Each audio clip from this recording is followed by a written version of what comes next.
வணக்கம், நான் தாமோதரன். இன்றைக்கு டிடிடி அப்டேட் பார்ப்போம். டிடிடி ஒரு நல்ல விஷயத்தை இன்றைக்கி டிஸ்கஸ் பண்ணியிருக்கிறாங்க.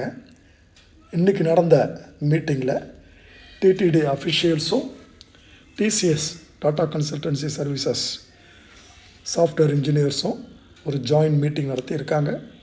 அந்த ஜாயின்ட் மீட்டிங்கில் பக்தர்கள் ரொம்ப ஸ்பீடாக தரிசனம் பண்ணுறதுக்காக என்னென்ன பண்ணணுன்றதை டிஸ்கஸ் பண்ணியிருக்கிறாங்க. இதில் கியூஆர் கோடை இன்ட்ரடியூஸ் பண்ணுறது ஒரு மெத்தடு.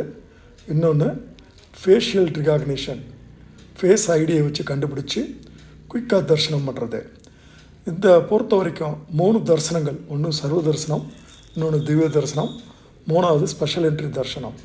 இந்த 3 தரிசனத்தினதும் இப்போது நடக்கக்கூடிய டைமை இன்னமும் குறைச்சி திருப்பதி பெருமாளை சீக்கிரம் பக்தர்கள் பார்க்குறதுக்கு ஏதுவாக இந்த ஒரு புது சிஸ்டத்தை உருவாக்கணும் அப்படின்ற ஒரு முயற்சியில் இந்த மீட்டிங் நடந்தது. கூடிய விரைவில் இந்த டிசிஎஸ் இது சம்மந்தமாக ஒரு ப்ரெசன்டேஷன் கொடுத்து இதை எவ்வளோ ஃபாஸ்ட்டாக பண்ண முடியுமோ அவ்வளோ ஃபாஸ்ட்டாக பண்ணித்தரதா டிடிடி அவங்க தேவஸ்தானம் பீப்புள்கிட்ட சொல்லியிருக்கிறாங்க. இது வந்ததுன்னா பக்தர்களுடைய தரிசன நேரம், காத்திருக்கும் நேரம் வெகுவாக குறையுன்றதை நம்ம எதிர்பார்க்கலாங்க.